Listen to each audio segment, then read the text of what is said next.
ഏറ്റവും അധികം അവൻ്റെ മനസ്സിന് വേദനയുണ്ടാക്കുന്ന കാര്യങ്ങളാണ് നമ്മളിന്ന് കേട്ടുകൊണ്ടിരിക്കുന്നത്. പല രൂപത്തിലുമുള്ള വിശ്വാസികൾക്കൊരിക്കലും അംഗീകരിക്കാൻ കഴിയാത്ത നിയമങ്ങൾ നടപ്പിലാക്കാനാണ് പലരും പരിശ്രമിച്ചു കൊണ്ടിരിക്കുന്നത്. അതിനെ എതിർത്താൽ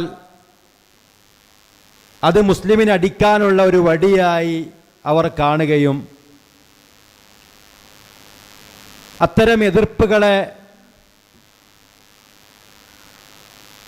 പിന്തിരിപ്പന്മാരുടെ നിലപാടായി അവതരിപ്പിക്കുകയുമാണ് ചാനൽ ചർച്ചകളിലും മറ്റുമൊക്കെ നമ്മൾ കാണുന്നത്. യഥാർത്ഥത്തിൽ ഇത്തരം ആളുകൾ അടിസ്ഥാനമായി അവർ ഈ സമൂഹത്തിൽ ഉറപ്പിക്കുവാൻ ശ്രമിക്കുന്നത് ചെറിയ മക്കളുടെ മനസ്സുകളിൽ വരെ ആണും പെണ്ണുമൊക്കെ ഒന്നാണ്, അല്ലെങ്കിൽ സ്വത്വം അറിയാതെ ഞാൻ ആരാണെന്നറിയാതെ ഒരു സമൂഹത്തെ വളർത്തിയെടുക്കാനാണെന്ന് നമ്മൾ മനസ്സിലാക്കേണ്ടതുണ്ട്. അപ്പം ഞാനൊരു പുരുഷനാണ് എന്ന് പറയുന്നതിൽ എനിക്ക് അഭിമാനമുള്ളതുപോലെ തന്നെ ഞാനൊരു സ്ത്രീയാണ് എന്ന് പറയുന്നതിൽ ഒരു പെണ്ണിന് അഭിമാനമുണ്ടെന്ന് നമുക്കറിയാം. എന്നാൽ നീ ഒരു പെണ്ണാണ് എന്ന് പറയുമ്പോൾ അതൊരു അധമത്വമായി കാണുകയും ഞാനൊരു പുരുഷനെ പോലെ ആയെങ്കിൽ മാത്രമേ എനിക്ക് സ്വാതന്ത്ര്യം കിട്ടുകയുള്ളൂ എന്ന തോന്നൽ സമൂഹത്തിൽ ഉണ്ടാക്കിയെടുക്കാനാണ് ഇത്തരം ആളുകൾ പരിശ്രമിച്ചുകൊണ്ടിരിക്കുന്നത് നമ്മൾ മനസ്സിലാക്കേണ്ടതുണ്ട്. യഥാർത്ഥത്തിൽ നമ്മെ സംബന്ധിച്ചിടത്തോളം ഇസ്ലാമിലെ ഓരോ വിഷയങ്ങളും ഇതുമായി ബന്ധപ്പെട്ട് നമ്മൾ പഠിക്കേണ്ടതുണ്ട്. യഥാർത്ഥത്തിൽ സ്ത്രീയും പുരുഷനും ഇസ്ലാമിൽ ഒരുപോലെയാണോ? ആണും പെണ്ണും തുല്യരാണോ എന്ന് നമ്മൾ പരിശോധിക്കേണ്ടതുണ്ട്.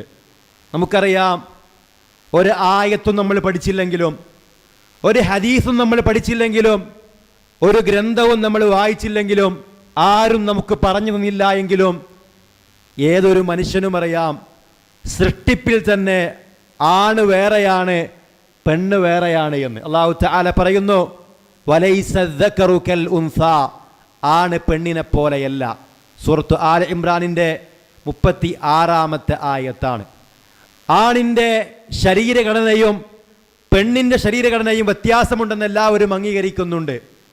അതുപോലെ തന്നെ ആണിൻ്റെ മനസ്സും പെണ്ണിൻ്റെ മനസ്സും ഒരുപോലെയല്ല എന്നും എല്ലാവരും അംഗീകരിക്കുന്നുണ്ട്. യഥാർത്ഥത്തിൽ ഇസ്ലാമിൽ ഒരിക്കലും സ്ത്രീയെ ഇകഴ്ത്തുകയോ അവൾക്ക് സ്വാതന്ത്ര്യം നൽകാതിരിക്കുകയോ ചെയ്യുന്നില്ല. അല്ലാഹു തആല സൂറത്തു ഇസ്രായിലെ 70-ാമത്തെ ആയത്തിൽ പറയുന്നു, വലഖദ് കറംനാ ബനി ആദം, നാം ആദം സന്തതിയെ ആദരിച്ചിരിക്കുന്നു. അവിടെ പുരുഷന്മാരെ ഞാൻ ആദരിച്ചിരിക്കുന്നു എന്നല്ല പറഞ്ഞത്, ആദം സന്തതിയെ നാം ആദരിച്ചിരിക്കുന്നു എന്നാണ്. ലഖദ് ഖലഖനൽ ഇൻസാന ഫീ അഹ്സനി തഖ്വീം, തീർച്ചയായും മനുഷ്യനെ നാം ഏറ്റവും നല്ല ഘടനയോടുകൂടി സൃഷ്ടിച്ചിരിക്കുന്നു. പുരുഷന്റെ രൂപം നല്ല രൂപം, സ്ത്രീയുടെ രൂപം മോശമായ രൂപം എന്ന് ഇസ്ലാം പഠിപ്പിക്കുന്നില്ല. പുരുഷൻ ഉന്നതൻ, സ്ത്രീ മോശക്കാരി എന്ന് ഇസ്ലാം പഠിപ്പിക്കുന്നില്ല. അള്ളാഹു പറയുന്നത് ലഖദ് ഖലഖനൽ ഇൻസാന ഫീ അഹ്സനി തഖ്വീം എന്നാണ്. ഇനിയോ അല്ലാഹു സുബ്ഹാനഹു വ തആല പ്രതിഫലം നൽകുന്ന വിഷയത്തിൽ രണ്ടു പേർക്കും അള്ളാഹു പ്രതിഫലം നൽകും. അള്ളാഹു പറയുന്നത്, മൻ അമില സ്വാലിഹൻ മിൻ ദക്കരിൻ ഔ ഉൻസ, ആരെങ്കിലും നന്മ ചെയ്യുന്നുവെങ്കിൽ അവൻ ആണാകട്ടെ പെണ്ണാകട്ടെ, വഹുവ മുഅ്മിൻ, മുഅ്മിനായിക്കൊണ്ട് ചെയ്താൽ, ഫലനുഹിയന്നഹു ഹയാതൻ ത്വയ്യിബ, അവർക്ക് നാം ഏറ്റവും പരിശുദ്ധമായ ഒരു ജീവിതം പ്രദാനം ചെയ്യുന്നതാകുന്നു എന്ന് അല്ലാഹു തആല സൂറത്തുൻ നഹ്ലിൻ്റെ 97-ാമത്തെ ആയത്തിൽ പറയുന്നുണ്ട്. സമാനമായി സൂറത്തു ഗാഫിറിൻ്റെ 40-ാമത്തെ ആയത്തിൽ നമുക്ക് കാണാൻ കഴിയും. മുഅ്മിനായാൽ മുഅ്മിനത്തായാൽ ആണാണോ പെണ്ണാണോ എന്ന് അല്ലാഹു പരിഗണിക്കുകയില്ല. അമലുകൾ ചെയ്യുന്നത് ആരാണെങ്കിലും അള്ളാഹുവിൻ്റെ അടുക്കൽ ഏറ്റവും നല്ല വിശിഷ്ടമായ ജീവിതവും സ്വർഗത്തിലെ ഉന്നതമായ പ്രതിഫലവും അത്തരം ആളുകൾക്കുണ്ട് എന്ന് അല്ലാഹു തആല പഠിപ്പിക്കുന്നുണ്ട്. ഇനിയോ ഇസ്ലാമിലെ നിയമങ്ങൾ, അള്ളാഹുവിൻ്റെ കൽപ്പനകൾ അനുസരിക്കൽ, റസൂലുള്ളാഹി സ്വല്ലല്ലാഹു അലൈഹി വസല്ലമയുടെ കൽപ്പനകൾ അനുസരിക്കൽ, അത് ആണിനും ബാധകമാണ്, പെണ്ണിനും ബാധകമാണ്. അല്ലാഹു തആല പറയുന്നു, വമാ കാന ലിമുഅ്മിനിൻ വലാ മുഅ്മിനത്തിൻ ഇദാ ഖളല്ലാഹു വറസൂലുഹു അംറാ. മുഅ്മിനായ ഒരു പുരുഷനാകട്ടെ മുഅ്മിനായ ഒരു സ്ത്രീക്കാകട്ടെ അല്ലാഹുവും അല്ലാഹുവിൻ്റെ റസൂൽ സ്വല്ലല്ലാഹു അലൈഹി വസല്ലമയും ഒരു വിഷയത്തിൽ ഒരു കാര്യം പറഞ്ഞാൽ, ഒരു തീരുമാനം പറഞ്ഞാൽ, അൻ യകൂന ലഹുമുൽ ഖീറ, അവർക്കതിൽ സ്വന്തമായൊരു അഭിപ്രായം ഉണ്ടാകാൻ പാടില്ല. അല്ലാഹ് പറഞ്ഞതിനെതിരായി ജീവിക്കാൻ ഒരു പുരുഷനും പാടില്ല, ഒരു സ്ത്രീക്കും പാടില്ല. ഇനിയോ ഓരോ നിയമങ്ങൾ നമ്മൾ പരിശോധിക്കുക. അല്ലാഹു തആല പറയുകയാണ്, ഖുല്ലിൽ മുഅ്മിനീന യഉള്ളൂ മിൻ അബ്സാരിഹിം. മുഅ്മിനീങ്ങളോട് നബിയെ താങ്കൾ പറയുക, അവരുടെ കണ്ണുകൾ താഴ്ത്തണമെന്ന്. അതേ രൂപത്തിൽ തന്നെ അല്ലാഹു തആല പറയുന്നു, വഖുല്ലിൽ മുഅ്മിനാതി യഅ്ദുൽന മിൻ അബ്സാരിഹിന്ന. മുഅ്മിനാത്തുകളോട് നീ പറയുക, അവരുടെ കണ്ണുകൾ താഴ്ത്തണമെന്ന്. ഒരു പുരുഷൻ അന്യ സ്ത്രീയെ അനർഹമായി നോക്കിയാൽ അത് അവന് പാപത്തിന് കാരണമാകുന്നത് പോലെ തന്നെ ഒരു സ്ത്രീയും ആ രൂപത്തിൽ പുരുഷനെ നോക്കാൻ പാടില്ല എന്നാണ് ഇസ്ലാമിൻ്റെ നിയമങ്ങൾ നമ്മെ പഠിപ്പിക്കുന്നത്. ഇനിയോ ദുനിയാവിൽ ചില കുറ്റങ്ങൾ ചെയ്യുമ്പോൾ ആ കുറ്റവാളികളെ ശിക്ഷിക്കുവാൻ ഇസ്ലാമിൻ്റെ പ്രമാണങ്ങൾ പഠിപ്പിക്കുന്നുണ്ട്. ഏതൊരു നാട്ടിലും കുറ്റവാളികളെ ശിക്ഷിക്കുന്ന ജയിലുകളും സംവിധാനങ്ങളുമുണ്ട്. അള്ളാഹുവിൻ്റെ കിതാബ് ഇസ്ലാമിക ഭരണകൂടത്തിനോട് പറയുന്ന കാര്യം എന്താ? അസ്സാരിഖു വസ്സാരിഖതു ഫഖ്തഉ ഐദീഹുമാ. മോഷ്ടിച്ച പെണ്ണിൻ്റെയും മോഷ്ടിച്ച ആണിൻ്റെയും കൈകൾ നിങ്ങൾ മുറിക്കുക. അവിടെ ഒരു വിഭാഗത്തെ മാത്രം പറഞ്ഞിട്ടില്ല. മോഷ്ടിച്ചവൻ ആണാകട്ടെ പെണ്ണാകട്ടെ അവരുടെ കരങ്ങൾ മുറിക്കണം. അതുമായി ബന്ധപ്പെട്ട നിയമങ്ങളുണ്ട്, ഞാൻ വിശദീകരിക്കുന്നില്ല. പക്ഷേ രണ്ട് കൂട്ടർക്കും ഒരു നിയമമാണ്. അസ്സാനിയതു വസ്സാനി ഫജ്ലിദു കുല്ല വാഹിദിൻ മിൻഹുമാ മിഅത ജൽദ.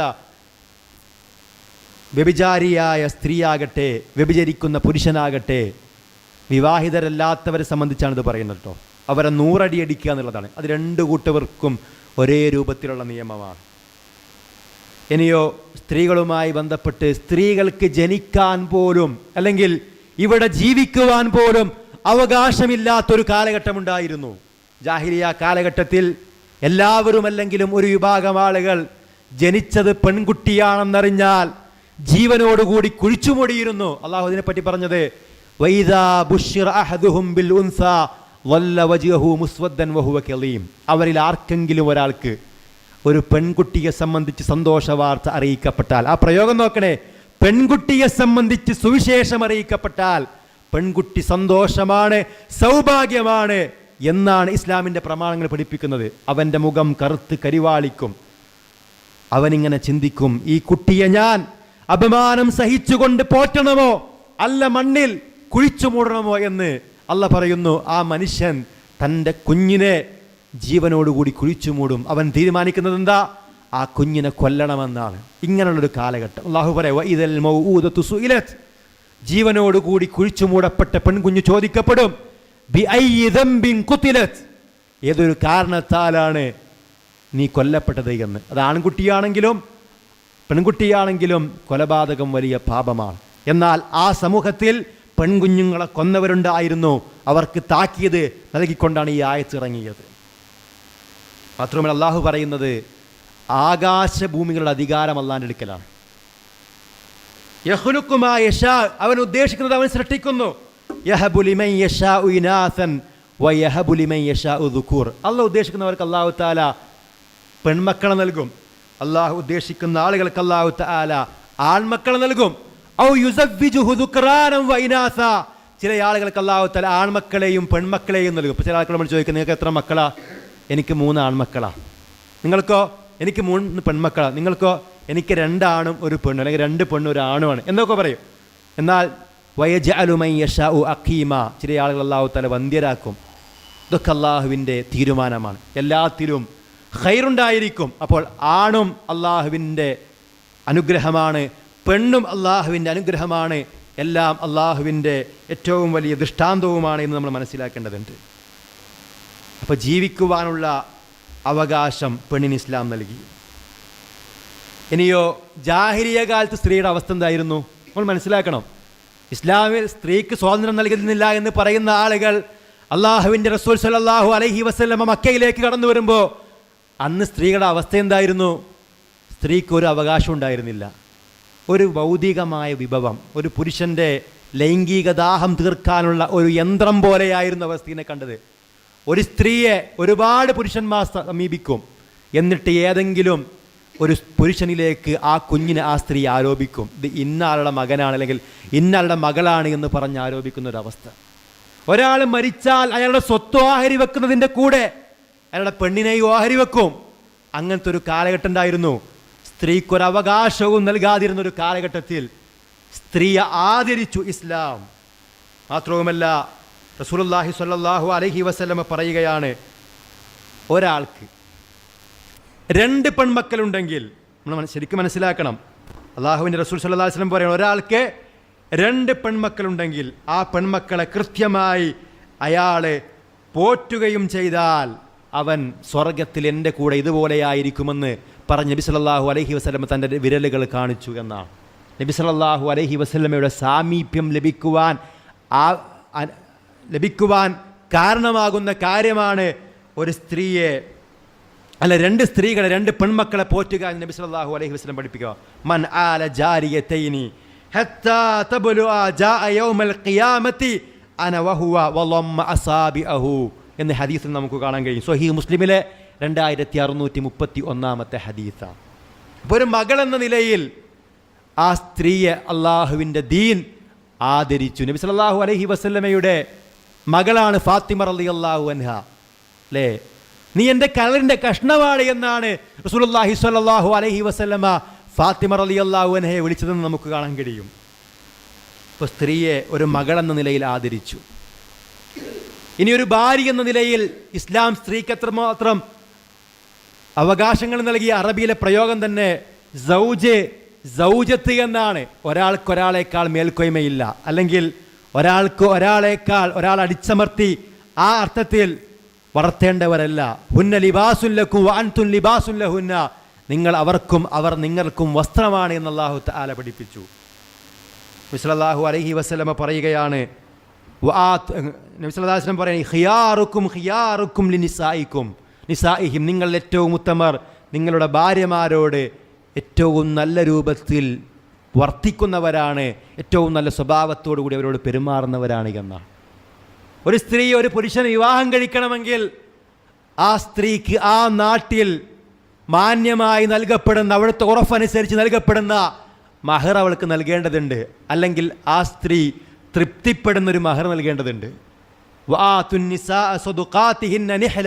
നിങ്ങൾ സ്ത്രീകൾക്ക് അവരുടെ സ്വതുക്ക് അഥവാ മഹർ നൽകണമെന്ന രൂപത്തിൽ അല്ലാഹു സുബ്ഹാനഹു വ തആല സൂറത്തു നിസാഇന്റെ 4-ാമത്തെ ആയത്തിൽ പഠിപ്പിക്കുന്നുണ്ട്.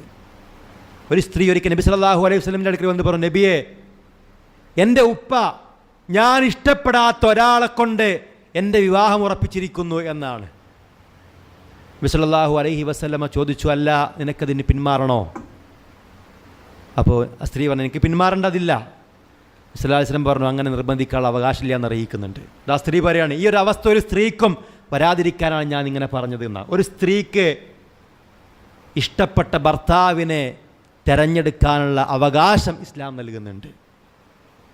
മാതാപിതാക്കൾക്ക് അത് നിർബന്ധിക്കാനുള്ള അവകാശമില്ല. പുരുഷന്മാരെ പോലെ തന്നെയാണ് ആ വിഷയത്തിനും അവരുള്ളത്. ഇനിയോ ഒരു ഉമ്മ എന്ന നിലയിൽ ഉമ്മയുടെ വേദന അറിയണം ഏതൊരാളും. അല്ലാഹു തആല പറയുന്നു, വസ്വൈനൽ ഇൻസാന ബിവാലിദൈഹി ഹമലതുഹു ഉമ്മുഹു വഹനൻ അലാ വഹൻ. മനുഷ്യന് തൻ്റെ മാതാപിതാക്കളുടെ വിഷയത്തിൽ അല്ലാഹു തആല വസിയത്ത് നൽകി. അവൻ്റെ ഉമ്മ അവനെ ഗർഭം ചുമക്കുന്നത് പ്രയാസത്തിന്മേൽ പ്രയാസം സഹിച്ചുകൊണ്ടാണ്. വഫിസാലുഹു ഫി ആമൈൻ, അവൻ്റെ മുലകുടി പ്രായമാകട്ടെ 2 വർഷവുമാകുന്നു. ഗർഭം ധരിക്കുക എന്ന പ്രയാസം, അതുപോലെ തന്നെ പ്രസവിക്കുക എന്ന പ്രയാസം, അതിനെപ്പറ്റിയൊക്കെ അല്ലാഹു തആല പഠിപ്പിക്കുന്നു. നബി സല്ലല്ലാഹു അലൈഹി വസല്ലമയോട് ചോദിക്കുകയാണ്, നബിയെ, ഏറ്റവും നല്ല നിലയിൽ ഞാൻ ആരോടാണ് വർത്തിക്കേണ്ടത്? നബി സല്ലല്ലാഹു അലൈഹി വസല്ലമ പറഞ്ഞു, ഉമ്മുക്ക, നിന്റെ ഉമ്മയോട്. വീണ്ടും ചോദിക്കുന്നു, പിന്നെ ആരോടാണ്? അപ്പോൾ നബി സല്ലല്ലാഹു അലൈഹി വസല്ലമ പറയാണ്, നിന്റെ ഉമ്മയോട്. വീണ്ടും ചോദിക്കുന്നു സുമ്മമൻ, പിന്നെ ആരോട്? അപ്പോഴും പറയുന്നു ഉമ്മയോട്.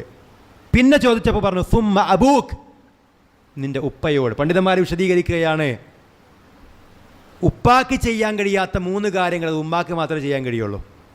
1 ഗർഭം ചുമക്കുക എന്നുള്ളത്, 2 അവളെ പ്രസവിക്കുക എന്നുള്ളത്, 3 മുലയൂട്ടുക എന്നുള്ളത്. സ്ത്രീ പുരുഷ സമത്വത്തിന് വേണ്ടി വാദിക്കുന്ന ആളുകൾക്ക് ഈ വിഷയത്തിൽ എന്താ പറയേണ്ടാവുക? ആണ് ചെയ്യുന്നതൊക്കെ പെണ്ണിന് ചെയ്യണമെന്ന് പറഞ്ഞ് വാശി പിടിക്കുന്ന ആളുകൾ ചോദിക്കട്ടെ, പെണ്ണ് ചെയ്യുന്നതെല്ലാം ആണ് ചെയ്യാൻ കഴിയോ? ഇസ്ലാമിനെ സംബന്ധിച്ചിടത്തോളം സ്ത്രീക്ക് ഏറ്റവും നല്ല അനുയോജ്യമായ നിയമമാണ് സ്ത്രീയുടെ വിഷയത്തിൽ ഇസ്ലാം വെച്ചിട്ടുള്ളത്. പുരുഷന് ഏറ്റവും നല്ല അനുയോജ്യമായ നിയമമാണ് പുരുഷന് വെച്ചിട്ടുള്ളത്. നമുക്കറിയാം, പുരുഷന്മാർക്ക് നെര്യാണിക്ക് താഴെ വസ്ത്രം ഇറക്കാൻ പാടില്ല. അതിനി വീട്ടിലായാലും വേണ്ടില്ല, പുറത്തായാലും വേണ്ടില്ല. എന്നാൽ സ്ത്രീകളെ സംബന്ധിച്ചിടത്തോളം അന്യ ആളുകൾക്കിടയിലേക്ക് ഇറങ്ങുമ്പോൾ അവരുടെ കാല് പോലും കാണാൻ പാടില്ല. പലപ്പോഴും മറ്റെല്ലാം മറ്റുണ്ടാവും, പക്ഷേ കാല് വെളിവാകുന്നൊരവസ്ഥ സ്ത്രീകൾക്ക് ഉണ്ടാകാൻ പാടില്ല. നമ്മുടെ മക്കളെ നമ്മളത് ശീലിപ്പിക്കണം. സ്ത്രീക്ക് വേറെ വസ്ത്രമാണ് ഇസ്ലാമിലുള്ളത്, പുരുഷന് വേറെ വസ്ത്രമാണുള്ളത്. നമ്മുടെ ആൺമക്കൾ ആൺമക്കളായി വളരണം, നമ്മുടെ പെൺമക്കൾ പെൺമക്കളായി വളരണം. ഞാൻ ആരാണെന്ന് അറിയാതിരുന്നാൽ നമുക്ക് ജീവിതം മുന്നോട്ട് കൊണ്ടുപോകാൻ പറ്റില്ല. അപ്പോൾ ഞാനിവിടെ ഖുതുബ പറയുകയാണെന്നുള്ള ഓർമ്മയില്ലാതെ ഞാൻ ശ്രോതാവാണെന്ന് വിചാരിച്ച് ഇവിടെ നിന്നാലോ ഖുതുബ നിങ്ങൾക്ക് കേൾക്കാൻ കഴിയില്ല. നിങ്ങൾ ആരാ? ശ്രോതാക്കളാണ്, കേൾക്കുന്ന ആളുകളാണ് എന്നത് മനസ്സിലാക്കി ശ്രദ്ധിച്ച് കേൾക്കണം. ഓരോ രംഗത്തും അങ്ങനെയല്ലേ. ഒരു ഇമാമ്, ഞാൻ ഇമാമ് നിൽക്കുകയാണെന്നുള്ള ബോധമില്ലാതെ ഒറ്റയ്ക്ക് നിസ്കരിച്ചാലോ? ഒരു ഡ്രൈവർ, ഞാൻ വാഹനം ഓടിക്കുകയാണെന്നുള്ള ബോധം വേണം. ഞാൻ യാത്രക്കാരനാണെന്ന് കരുതി അത് കിടന്നുറങ്ങിയാലോ? അപകടമാണ്. ഒരു പുരുഷനെ സംബന്ധിച്ചിടത്തോളം ഞാനൊരു ആണാണ് എന്ന ബോധം, അതിലുള്ള അഭിമാനം അവനുണ്ടാകേണ്ടത് പൗരുഷമാണ്. ഒരു സ്ത്രീയെ സംബന്ധിച്ചിടത്തോളം അവൾക്കുണ്ടാവേണ്ടത് സ്ത്രൈണതയാണ്. ഒരു സ്ത്രീ പുരുഷനെ പോലെ സംസാരിക്കേണ്ടവളല്ല, ഒരു പുരുഷൻ സ്ത്രീയെ പോലെ സംസാരിക്കേണ്ടവനുമല്ല. ഇസ്ലാം വളരെ കൃത്യമായി നമ്മെ പഠിപ്പിക്കുന്നുണ്ട്. അപ്പോൾ ഉമ്മ എന്ന നിലയിൽ അള്ളാഹു സുബ്ഹാനഹു വ തആല സ്ത്രീയെ ആദരിച്ചു. ഞാൻ ആലോചിക്കും, ഹദീസിൽ 1ാം സ്ഥാനവും 2ാം സ്ഥാനവും 3ാം സ്ഥാനവും ഉപ്പാക്കായിരുന്നെങ്കിലോ?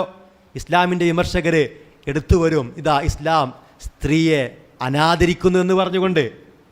മാത്രമല്ല, സ്ത്രീക്ക് അള്ളാഹു സുബ്ഹാനഹു വ തആല പട്ടനുവദിച്ചു, സ്വർണ്ണാഭരണങ്ങൾ ധരിക്കുന്നത് അനുവദിച്ചു, പുരുഷന്മാർക്ക് അത് അനുവദിച്ചിട്ടില്ല. ആരെങ്കിലും പറയോ പുരുഷന്മാർക്ക് ഇസ്ലാം സ്വാതന്ത്ര്യം നൽകുന്നില്ല എന്നുള്ളത്? പുരുഷന്മാർ വേറെയാണ്, സ്ത്രീകൾ വേറെയാണെന്നുള്ളത് എല്ലാവർക്കും അറിയാം. അപ്പം നമുക്കറിയാം, ആഗോളതലത്തിൽ എന്ത് മത്സരങ്ങൾ നടക്കുകയാണെങ്കിലും ഒളിമ്പിക്സ് സ്ത്രീകൾക്ക് വേറെ പുരുഷന്മാർക്ക് വേറെ. എന്താ? എല്ലാവർക്കും അറിയാം, സ്ത്രീയുടെ ആരോഗ്യമല്ല പുരുഷൻ്റെ ആരോഗ്യം. എല്ലാ അർത്ഥത്തിലും വ്യത്യസ്തങ്ങളായ സൃഷ്ടികളാണ് അല്ലേ? ഒരു പുരുഷനും തമ്മിൽ കല്യാണം കഴിക്കാറില്ല, അല്ലെങ്കിൽ കഴിച്ചിട്ട് കാര്യമില്ല.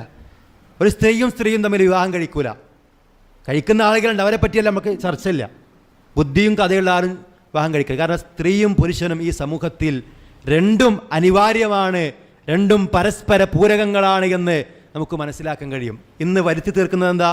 സ്വത്വബോധം നഷ്ടപ്പെടുത്തി ഞാൻ ആണാണോ പെണ്ണാണോ എന്ന് തീരുമാനിക്കാൻ എനിക്കാണ് അവകാശമുള്ളത് എന്ന രൂപത്തിൽ അല്ലേ? കുട്ടികളൊക്കെ വലുതായി ഇഷ്ടമുള്ളതിലേക്ക് ചായാം. എല്ലാ രൂപത്തിലുമുള്ള ലൈംഗിക വൈകൃതങ്ങളും ഈ സമൂഹത്തിൽ നടപ്പാക്കാമെന്ന് വിചാരിക്കുന്ന, സ്വപ്നം കാണുന്ന ആളുകളാണ് ഇത്തരത്തിലുള്ള ഒരേ രൂപത്തിലുള്ള വസ്ത്രങ്ങൾ ആണിനും പെണ്ണിനും വേണമെന്ന് പറഞ്ഞ് വാശി പിടിക്കുന്നത്. അതുകൊണ്ട് ഒരു ഉമ്മ എന്ന നിലയിൽ സ്ത്രീ ഇസ്ലാം ആദരിച്ചു, ഭാര്യ എന്ന നിലയിൽ ആദരിച്ചു, ഒരു മകൾ എന്ന നിലയിൽ ഇസ്ലാം സ്ത്രീ ആദരിച്ചു. ഇനി മാത്രമല്ല, ഒരു ഭാര്യയെ സംരക്ഷിക്കേണ്ട ബാധ്യത ഭർത്താവിനുണ്ട്. ഇനി ഉമ്മയുടെ ഭർത്താവ് മരിച്ചത്, ഉപ്പ മരിച്ചാൽ അല്ലെങ്കിൽ ആ ഉമ്മയെ പോറ്റാനാണില്ലെങ്കിൽ നിർബന്ധ ബാധ്യതയാണ് ആ ഉമ്മക്ക് ചെലവിന് കൊടുക്കൽ മകനെ സംബന്ധിച്ചിടത്തോളം. അല്ലെങ്കിലും ഉമ്മയെ പരിഗണിക്കണമെന്നും അവരെ ആദരിക്കണമെന്നും അവർക്ക് നന്മ ചെയ്യണമെന്നും ഇസ്ലാം പഠിപ്പിക്കുന്നു. സ്വന്തം സഹോദരി വീട്ടിലുണ്ടെങ്കിൽ, അവൾക്ക് ഭർത്താവില്ലെങ്കിൽ ആ സഹോദരിയെ പോറ്റേണ്ട കടമ ഒരു സഹോദരനെ സംബന്ധിച്ചിടത്തോളം ഉണ്ട്. ഒരു നിലക്കും സ്ത്രീയെ ഇസ്ലാം അനാഥരാക്കുന്നില്ല. സ്ത്രീക്ക് അത്രയും വലിയ സ്ഥാനം നൽകുന്നു. ഒരു ഭാര്യയ്ക്കും ഭർത്താവിനും ജോലിയുണ്ട് സങ്കല്പിക്കുക അല്ലെ? ഇസ്ലാം ഏത് രംഗത്തും ഇസ്ലാമിക മര്യാദകൾ പാലിച്ചുകൊണ്ട് ജോലി ചെയ്യാം, ആ രൂപത്തിലുള്ള ജോലികൾ ചെയ്യാം. എന്നാൽ ഭർത്താവിൻ്റെ ശമ്പളം, ഭർത്താവിൻ്റെ വരുമാനം അത് സ്ത്രീക്ക് കൂടിയുള്ളതാണ്, പെണ്ണിന് കൂടിയുള്ളതാണ്. സ്വന്തം ഭാര്യയെ മക്കളെ പോറ്റേണ്ട കടമ ഭർത്താവിന് നിർബന്ധമാണ്. എന്നാൽ ഭാര്യയുടെ സമ്പത്ത് ഭർത്താവിന് വേണ്ടി ചെലവഴിക്കൽ നിർബന്ധമില്ല. എത്രമാത്രം വലിയ അനുഗ്രഹമാണ് അല്ലാഹു സുബ്ഹാനഹു വ തആല വെച്ചിട്ടുള്ളത്. എല്ലാ അർത്ഥത്തിലും സ്ത്രീയെ ആദരിക്കണം. നബി സ്വല്ലല്ലാഹു അലൈഹി വസല്ലം പറയാണ്, കഫാ ബിൽ മർഇ ഇസ്മൻ അൻ യുളയ്യിഅ മൻ യഖൂത്. താൻ ചെലവിന് കൊടുക്കാത്ത ആളുകൾക്ക്, താൻ ചെലവിന് കൊടുക്കേണ്ട ആളുകൾക്ക് ചെലവിന് കൊടുക്കാതിരിക്കൽ തന്നെ മതി ഒരാളെ സംബന്ധിച്ചിടത്തോളം കുറ്റകരമായി എന്നാണ്. അത്രയും ഇസ്ലാം സ്ത്രീയെ ആദരിക്കുന്നു, അവർക്കുള്ള സ്ഥാനം നൽകുന്നു. എന്നിട്ടും ഇസ്ലാമിൻ്റെ വിമർശകർ ഓരോ വിഷയം പറയുമ്പോഴും ഇസ്ലാമിനെതിരെ തിരിയുമ്പോൾ നമ്മൾ മനസ്സിലാക്കേണ്ടത് ആളുകൾ പഠിക്കാനുള്ളൊരു അവസരങ്ങളാണിത്. ഇസ്ലാമിൻ്റെ വസ്ത്രധാരണയും ഇസ്ലാമിൻ്റെ മാന്യതയും ഇസ്ലാമിലെ എല്ലാ രൂപത്തിലുള്ള പരിശുദ്ധിയും ജനങ്ങൾ മനസ്സിലാക്കാൻ. ഒരു ഉദാഹരണം പറയാം. ഹലാൽ ഫുഡിനെ പറ്റി ചർച്ച വന്നപ്പോൾ ആളുകൾ പഠിച്ചു, അവർക്ക് മനസ്സിലായി ഏറ്റവും നല്ല എല്ലാവർക്കും കഴിക്കാൻ പറ്റുന്ന ഭക്ഷണം ഇസ്ലാമിക ഭക്ഷണമാണ് എന്ന്. ഇനി വസ്ത്രത്തിനെ പറ്റി ആളുകൾ പഠിക്കട്ടെ. ഏറ്റവും സ്ത്രീക്കും പുരുഷനുമൊക്കെ സുരക്ഷിതമായ രൂപത്തിലുള്ള ജീവിതം ഇവിടെ സാധ്യമാകണമെങ്കിൽ ഇസ്ലാമിക നിയമങ്ങൾ ഇവിടെ നടപ്പിലാകണമെന്ന് എല്ലാവർക്കും ബോധ്യപ്പെടും. അല്ലാഹു തആല കാര്യങ്ങൾ മനസ്സിലാക്കുവാനും ജനങ്ങൾക്ക് കൃത്യമായി ദിനെത്തിക്കുവാനുമുള്ള തൗഫീഖ് നമുക്കെല്ലാം നൽകി അനുഗ്രഹിക്കുമാറാവട്ടെ. ഇസ്ലാം സ്ത്രീക്ക് സ്വാതന്ത്ര്യം നൽകി എന്ന് പറയുമ്പോൾ ആരാധനയുടെ വിഷയത്തിലേക്ക് നമ്മൾ പരിശോധിക്കുകയാണെങ്കിൽ നമുക്കറിയാം, നബി സല്ലല്ലാഹു അലൈഹി വസല്ലം പറഞ്ഞു, ലാ തംനഉ ഇമാ അല്ലാഹി മസാജിദല്ലാഹ്. അള്ളാഹുവിൻ്റെ അടിയാത്തികളെ നിങ്ങൾ പള്ളികളെ തൊട്ട് തടയരുത്. ഉണ്ടോ? സ്ത്രീക്ക് പള്ളിയിൽ വന്ന് നിസ്കരിക്കാൻ അവൾ അനുവാദം ചോദിച്ചാൽ അവളെ തടയാൻ പാടില്ല. തടഞ്ഞാൾ കുറ്റക്കാരനാവും. ഹജ്ജിന് അവർക്ക് അവകാശമില്ലേ? ഉംറയ്ക്ക് അവർക്ക് അവകാശമില്ലേ? നോമ്പിന് അവർക്ക് അവകാശമില്ലേ? ഹൈദിൻ്റെ സമയത്ത് അവർക്ക് നോമ്പ് ഇളവുണ്ട്, പിന്നീട് നോട്ടിന് വീട്ടിയാൽ മതി. ഹൈദിൻ്റെ സമയത്തുള്ള നമസ്കാരം അവർ പിന്നീട് വീട്ടേണ്ടതില്ല. അള്ളാഹു അവർക്ക് നൽകിയ ഇളവുകളാണ്. പുരുഷന്മാർക്ക് അങ്ങനെ ഉണ്ടോ? അള്ളാഹു എത്രയോ അവരാദരിച്ചു. മാത്രമല്ല, അങ്ങനെ നമ്മൾ നോക്കുകയാണെങ്കിൽ സ്ത്രീക്ക് സ്വതക്ക നൽകാം, പുരുഷന് സ്വതക്ക നൽകുന്നത് പോലെ തന്നെ. രാത്രി നമസ്കാരം പുരുഷന്മാർക്ക് മാത്രമാണോ? അല്ലല്ലോ, സ്ത്രീകൾക്കുണ്ടല്ലോ. എല്ലാ കർമ്മങ്ങളും അങ്ങനെ തന്നെയാണ്. എന്നാൽ ചില വിഷയങ്ങളിൽ വ്യത്യാസമുണ്ട്. ചില സ്ത്രീകളൊക്കെ ചോദിക്കും, ഞങ്ങൾക്ക് എന്തുകൊണ്ട് ഖുതുബ പറഞ്ഞുകൂടാ? നിസ്കരിക്കാത്ത ആളാണ് ചോദിക്കുന്നത്, ഞങ്ങൾക്ക് എന്തുകൊണ്ട് ഖുതുബ പറഞ്ഞുകൂടാന്ന്. നിസ്കരിക്കാത്ത മുസ്ലിം സ്ത്രീകൾക്ക് ആർക്കും പരാതിയില്ല. ഇസ്ലാം അനുസരിച്ച് ജീവിക്കുന്ന ഒരു പെണ്ണിനും എനിക്കെന്തുകൊണ്ട് പള്ളിയിൽ ബാങ്ക് കൊടുത്തുകൂടെന്ന് അവൾ ചോദിക്കുന്നില്ല. അള്ളാഹുവിൻ്റെ നിയമങ്ങൾ അവർ പാലിക്കുന്നു. മുസ്ലിം സ്ത്രീകൾ പറയാം, ഞങ്ങൾക്ക് ഈ ഡ്രസ്സ് ഒരു കുഴപ്പമില്ല. ഹിജാബ് ധരിക്കുന്നതോ നിക്കാബ് ധരിക്കുന്നതോ ഇസ്ലാമിൻ്റെ വേഷം ഞങ്ങൾ ധരിക്കുന്നതോ അതൊക്കെ ഞങ്ങൾക്കല്ല കംഫർട്ടെന്ന് പറയുമ്പോൾ, അല്ല ഞങ്ങൾക്ക് കംഫർട്ടല്ല, ഞങ്ങൾക്ക് കംഫർട്ടല്ല. കാരണം അവർക്ക് കാണണമല്ലോ. അത് ആലോചിച്ച് നോക്കണം. ഇസ്ലാമിനെതിരെ കുതിര കയറുന്ന ആളുകളെ സംബന്ധിച്ചിടത്തോളം ഇന്ന് സ്ത്രീക്ക് അവർ നൽകുന്ന വസ്ത്രം അത് ആരുണ്ടാക്കിയതാ? മാന്യമായ വസ്ത്രം ധരിക്കണം ചില ആൾക്കാർ പറയും. എന്താണ് ഈ മാന്യമായ വസ്ത്രം എന്ന് അവർക്ക് നിർവചിക്കാൻ കഴിയോ? ഓരോ നാട്ടിലും ഓരോ ക്വാളിറ്റിയുള്ള വസ്ത്രങ്ങളല്ലേ. നമ്മൾ മനസ്സിലാക്കേണ്ടത് നമ്മൾ മുസ്ലിങ്ങളാണ്. നമ്മെ സംബന്ധിച്ചിടത്തോളം നാം കൃത്യമായി മാർഗനിർദ്ദേശം ലഭിക്കപ്പെടുന്ന ആളുകളാണ്. വഹീൻ്റെ അടിസ്ഥാനത്തിൽ നബി സല്ലല്ലാഹു അലൈഹി വസല്ലമ പറഞ്ഞതനുസരിച്ച് ജീവിക്കുന്നവരാണ്. നമ്മളൊരിക്കലും വൃത്തികേടിൻ്റെ നേതാക്കന്മാരാകാൻ പാടില്ല. തിന്മയിൽ നമ്മെ മാതൃകളാക്കുന്ന ആളുകളായി മാറാൻ പാടില്ല. ഇസ്ലാമിക വസ്ത്രധാരണം കൃത്യമായി പാലിക്കുന്നവരാണ്. ഞാനിങ്ങനെ പറയാൻ കാരണം, പല ചാനൽ ചർച്ചകളിലും ആളുകൾ പറയുന്നത് ഇതൊക്കെ മുസ്ലിം സ്ത്രീകൾ ഈ പാൻറ്റും കുപ്പായൊക്കെ എന്നോ ധരിക്കാൻ തുടങ്ങിയതല്ലേ, പല മുസ്ലിം സ്ഥാപനങ്ങളിലും ഇതൊക്കെ യൂണിഫോം ആയിട്ടുണ്ടല്ലോ എന്നൊക്കെ ചോദിക്കുന്നുണ്ട്. നമ്മൾ മനസ്സിലാക്കേണ്ടത് ഇസ്ലാമിൻ്റെ വേഷം എന്നുള്ളത് ഏതെങ്കിലും മുസ്ലിം സ്ഥാപനങ്ങളിലുള്ള യൂണിഫോം അല്ല, ഏതെങ്കിലും ആളുകൾ ധരിക്കുന്ന വസ്ത്രങ്ങളല്ല. മറിച്ച് അല്ലാഹു സുബ്ഹാനഹു വ തആല പറഞ്ഞത്, റസൂലുള്ളാഹി സ്വല്ലല്ലാഹു അലൈഹി വസല്ലമ പറഞ്ഞതാണ് നമ്മുടെ ഡ്രസ്സ്. നബി സല്ലല്ലാഹു അലൈഹി വസല്ലമ കൃത്യമായി പറഞ്ഞു, ലഅനൽ മുതശബ്ബിഹാതു മിനൻ നിസാഇ ബിർരിജാൽ. പുരുഷന്മാരോട് അനുകരിക്കുന്ന സ്ത്രീകൾ, പുരുഷന്മാരെ പോലെ ശബ്ദം ഉണ്ടാക്കുന്ന, അതേപോലെ വസ്ത്രം ധരിക്കുന്ന, പുരുഷന്മാരെ പോലെ പൊതുരംഗത്ത് ഇടപെടുന്ന സ്ത്രീകൾ, ഇതൊക്കെ ഇതിന് വിശാലമായ പരിധിയിൽപ്പെട്ടതാണ്. അതുപോലെ തന്നെ വൽ മുതശബ്ബിഹീന മിനൻ റിജാലി ബിൻ നിസാ, സ്ത്രീകളെപ്പോലെ ആകുന്ന പുരുഷന്മാർ അങ്ങനെയുണ്ടല്ലോ, അവരെ പോലെ ശബ്ദാക്കുന്ന, അവരെ പോലെ വസ്ത്രം ധരിക്കുന്ന ചില ആളുകളൊക്കെ മക്കൾക്കൊക്കെ, ചെറിയ ആൺമക്കളൊക്കെ പെൺകുട്ടികളെ വളർത്തുന്ന പോലെ വളർത്തുന്ന ആൾക്കാരുണ്ട്. പെൺകുട്ടികളെ ആൺമക്കളെ വളർത്തുന്ന പോലെ വളർത്തുന്ന രക്ഷിതാക്കളുണ്ട്. നമ്മുടെ പെൺമക്കൾക്ക് നമ്മൾ വാങ്ങിക്കൊടുക്കാതെ അവർ ധരിക്കുമല്ലോ ഇങ്ങനെയുള്ള ഡ്രസ്സുകൾ. നമ്മൾ ഗൗരവമായിട്ട് മനസ്സിലാക്കണം. നബി സല്ലല്ലാഹു അലൈഹി വസല്ലം പറയാണ്, സലാസത്തുൻ, 3 വിഭാഗം ആളുകൾ, ലാ യൻദുറുല്ലാഹു അസ്സ വജല്ല, അള്ളാഹു അവരെ നോക്കുകയില്ല. ലാ യൻദുറുല്ലാഹു അസ്സ വജല്ല ഇലൈഹിം യൗമൽ ഖിയാമ, അല്ലാഹ് ഖിയാമത്ത് നാളിൽ അവരെ പരിഗണനയുടെ നോട്ടം നോക്കുകയില്ല. ആരൊക്കെയാണ് അവർ? അൽ ആക്കുലിൽ വാലിദൈ, അൽ ആക്കുലി വാലിദൈ, മാതാപിതാക്കളെ ധിക്കരിക്കുന്ന ആളുകൾ. അൽ മർഅത്തുൽ മുതറജ്ജില, അല്ലാഹുവിൻ്റെ റസൂൽ സല്ലല്ലാഹു അലൈഹി വസല്ലമയുടെ ആ ഹദീസുകൾ എത്രമാത്രം കാലികമാണ്. പുരുഷക്കോലം കെട്ടുന്ന പെണ്ണുങ്ങൾ.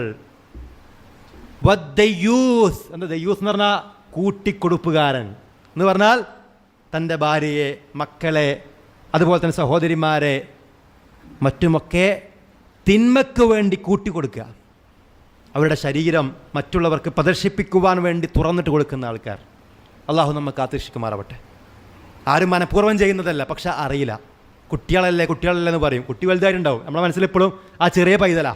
പക്ഷേ കുട്ടി മാനസികമായും ശാരീരികമായിട്ടും എത്രയോ ഉയർന്നിട്ടുണ്ടാവും. പക്ഷെ നമ്മൾ ചെറിയ മോളല്ലേ എന്നാണ് നമുക്ക് തോന്നുന്നത്. നമ്മൾ ഗൗരവമായിട്ട് മനസ്സിലാക്കണം. ഇസ്ലാമികമായ വസ്ത്രം അത് ധരിച്ചിട്ട് നമ്മുടെ മക്കളെ പുറത്തേക്ക് ഇറങ്ങാൻ പാടുള്ളൂ. നബി സല്ലല്ലാഹു അലൈഹി വസല്ലമ ശപിച്ചിട്ടുണ്ട് അവരെ. ലഅന റസൂലുള്ളാഹി സ്വല്ലല്ലാഹു അലൈഹി വസല്ലമ അർറജുല യൽബസു ലിബ്സതൽ മർഅതി, പെണ്ണിൻ്റെ വസ്ത്രം ധരിക്കുന്ന പുരുഷൻ അല്ലാഹുവിൻ്റെ റസൂൽ സല്ലല്ലാഹു അലൈഹി വസല്ലമ ശപിച്ചിരിക്കുന്നു. വൽ മർഅത തൽബുസു ലിബ്സതർ റജുലി, പുരുഷൻ്റെ വസ്ത്രം ധരിക്കുന്ന പെണ്ണിനെയും. മറ്റുള്ളവരെ സംബന്ധിച്ചിടത്തോളം അവർക്ക് അത് കംഫർട്ടാണ്, ഇതാണ് സുഖം എന്നൊക്കെ പറയാം. പക്ഷെ ഒരു വിശ്വാസിയെ സംബന്ധിച്ചിടത്തോളം അത്തരം വസ്ത്രങ്ങൾ നമ്മൾ ഒരു സ്കൂളിലെ പ്രശ്നം വേറെ സ്കൂളിൽ ചേർത്തിക്കാളി നരകത്ത് പോകണ്ടല്ലോ അല്ലേ. ഒരു സ്കൂളിൽ ഇതാണ് നിയമം. ഇപ്പം ചില സ്കൂളിലൊക്കെ തട്ടിടാൻ പാടില്ല എന്ന് പറയും. ദീന് ഒഴിവാക്കി എന്തിനു വേണ്ടിയിട്ട്? ദുനിയാവിന് വേണ്ടിയിട്ട്. ജാഹിലിയ കാലത്തൊരു സമ്പ്രദായം ഉണ്ടായിരുന്നു. എന്താ? അടിമ സ്ത്രീകളെ വിൽക്കും. എങ്ങനെ വിൽക്കുക? അല്ലെങ്കിൽ അടിമ സ്ത്രീകളെ ഉപയോഗപ്പെടുത്താൻ വേണ്ടി കൊടുക്കും. അള്ളാഹു അതിനെ പറ്റി പറഞ്ഞെന്താ അറിയോ? ദുനിയാവ് ആഗ്രഹിച്ചുകൊണ്ട് നിങ്ങൾ നിങ്ങളുടെ അടിമ പെണ്ണുങ്ങളെ ഒരിക്കലും വൃത്തികേട് നിർബന്ധിക്കരുത് എന്ന് സുഹൃത്ത് നൂറിൽ കാണാൻ കഴിയും അല്ലേ. കമ്പോളങ്ങളിൽ എൻ്റെ ഒരു സുഹൃത്ത് പറഞ്ഞ അനുഭവം, ഞാൻ വളരെ ഗൗരവമായിട്ട് ഈ വിഷയം പറഞ്ഞത്. അതായത് ഒരു ഷോപ്പിലേക്ക് അവിടെ ഇരിക്കാനൊരു സ്ത്രീയെ ചോദിച്ചു എന്നാ. പെൺകുട്ടികൾ ഞങ്ങൾ പറയണമെന്ന് പറഞ്ഞു. പിന്നെ പറയണം നല്ല ഭംഗിയുള്ള കുട്ടിയായിക്കോട്ടെ കേട്ടോ എന്ന്. നിങ്ങൾ ആലോചിച്ച് നോക്കണം. നമ്മുടെ മക്കളുടെ ശരീരം വിറ്റുകൊണ്ടാണ് പലപ്പോഴും ഇവിടെ കമ്പോളങ്ങൾ ഏറ്റവും നല്ല നിലയിൽ പൊടി പൊടിക്കുന്നത്. അള്ളാഹു നമ്മെ കാത്തുരക്ഷിക്കുമാറാവട്ടെ. വിഷയം വളരെ ഗൗരവം തന്നെയാണ്. അള്ളാഹിൻ്റെ കോടതിയിലെത്തുമ്പോൾ നമ്മൾ ഖേദിക്കേണ്ടി വരും. നബി പറയാണ്, വനിസാഉൻ കാസിയാത്തുൻ ആരിയാത്തുൻ മായിലാത്തുൻ മുമീലാത്തുൻ റൂസുന്ന കഅസ്നിമത്തിൽ ബുഹ്തിൽ മായില ലാ യദ്ഖുൽനൽ ജന്നത വലാ യജിദുന റീഹഹാ. ചില സ്ത്രീകൾ അവർ വസ്ത്രം ധരിക്കും, പക്ഷേ വിവസ്ത്രകളാണ്. കൊഞ്ചിക്കുഴഞ്ഞ് ചാഞ്ചെരിഞ്ഞ് മറ്റുള്ളവരെ തങ്ങളിലേക്ക് ആകർഷിപ്പിച്ച് നടക്കുന്ന സ്ത്രീകൾ. ഇവരുടെ മുടി ഒട്ടകത്തിൻ്റെ പൂഞ്ഞ പോലെയാണ്, തല ഒട്ടകത്തിൻ്റെ പൂഞ്ഞ പോലെയാണ്. അവർ സ്വർഗത്തിൽ പ്രവേശിക്കില്ല, അതിൻ്റെ പരിമണം പോലും അവർക്ക് വാസനിക്കാൻ കഴിയില്ല എന്ന് പറയുമ്പോൾ നമ്മുടെ മക്കൾ അങ്ങനെ ഉണ്ടാവാൻ പാടില്ല. ആ ഹദീസ് വിശദീകരിച്ച പണ്ഡിതന്മാർ 3 കാര്യങ്ങൾ അന്യ പുരുഷന്മാർക്കിടയിൽ വസ്ത്രം ധരിക്കുമ്പോൾ ശ്രദ്ധിക്കേണ്ടത്. 1, മറക്കാൻ പറഞ്ഞ മുഴുവൻ ഭാഗവും മറയണതായിരിക്കണം. ചില ആൾക്കാർ മുക്കാ കൈയിടുക, നല്ല മറവുള്ള ഡ്രസ്സെന്നാണ് പറയാം. സോക്സ് ധരിക്കണം, അല്ലെങ്കിൽ കാല് മുഴുവനും മറയണം. നമുക്കറിയാലോ ഔറത്തേതെന്നുള്ളതൊക്കെ. അതുപോലെ തന്നെ സുതാര്യമായ വസ്ത്രങ്ങളാവരുത്. എല്ലായിടത്തും മറഞ്ഞിട്ടുണ്ടെന്നാലോ ഒക്കെ കാണുന്ന രൂപത്തിലുള്ളതാവാൻ പാടില്ല. അതുപോലെ തന്നെ ശരീരത്തിൻ്റെ ഒടിവും വടിവും കാണുന്ന രൂപത്തിലുള്ള വസ്ത്രം. ഇത് 3 നമ്മൾ മക്കൾക്ക് വസ്ത്രം വാങ്ങിക്കൊടുക്കുമ്പോൾ ശ്രദ്ധിക്കണം. അള്ളാഹു നമ്മെ കാത്തുരക്ഷിക്കുമാറാവട്ടെ. എല്ലാ അർത്ഥത്തിലും ഇസ്ലാമിൻ്റെ നിയമങ്ങൾ പാലിച്ചുകൊണ്ട് നമ്മൾ ജീവിക്കുക. എങ്കിൽ അള്ളാഹു സുബ്ഹാനഹു വ തആല നമുക്ക് ദുനിയാവിൽ ഇസ്സത്ത് നൽകും. അവസാന കാലം നബി പറയാണ്, തീക്കണൽ കയ്യിൽ പിടിക്കുന്ന ഒരു അവസ്ഥയായിരിക്കും ദീന് മുറുകെ പിടിക്കുന്ന ആളുകൾക്ക് ഉണ്ടാവുക. ഒരു ഉറബാക്കളായി നമ്മൾ മാറും. നമ്മളിത് പറയുമ്പോൾ അവനൊക്കെ ഏത് കാലത്ത് അത് സംസാരിക്കണമെന്ന് തോന്നുന്ന രൂപത്തിലേക്ക് കാര്യങ്ങൾ എത്തപ്പെടും. പക്ഷേ നമ്മെ സംബന്ധിച്ചിടത്തോളം നമുക്ക് ദീൻ കൈവിടാൻ കഴിയില്ല. നമുക്ക് ദീൻ ഒഴിവാക്കാൻ കഴിയില്ല. ദീൻ എന്നുള്ളത് നിസ്കാരത്തിലും നോമ്പിൻ്റെ സമയത്ത് മാത്രമല്ല, നമ്മുടെ ജീവിതത്തിൻ്റെ എല്ലാ ഘട്ടത്തിലും ദീനി മര്യാദകൾ നമുക്ക് ഒഴിവാക്കാൻ കഴിയില്ല. അത് ഒഴിവാക്കണമെന്ന് ആര് പറഞ്ഞാലും അവരംഗീകരിക്കാനും നമ്മെ സംബന്ധിച്ചിടത്തോളം കഴിയില്ല. അല്ലാഹു തആല എല്ലാവിധ രൂപത്തിലുമുള്ള ശർറുകളിൽ നിന്ന് ഈ ഉമ്മത്തിനെ കാത്തുരക്ഷിച്ച് അനുഗ്രഹിക്കുമാറാവട്ടെ.